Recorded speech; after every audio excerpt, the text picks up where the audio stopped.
बिस्मिल्लाहिर्रहमानिर्रहीम। दिल को छूती बातें,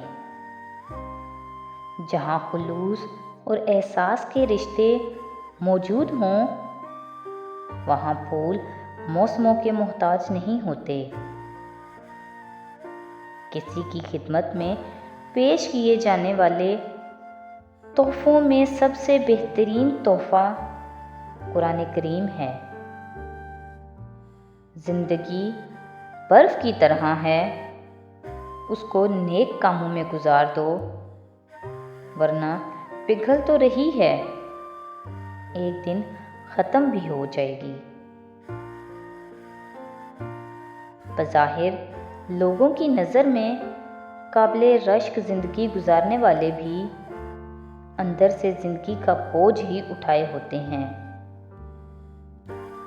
बात में वज़न पैदा करने के लिए आवाज़ का ऊंचा होना ज़रूरी नहीं, बात का सच्चा होना ज़रूरी है।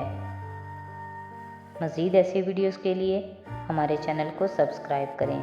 बहुत शुक्रिया।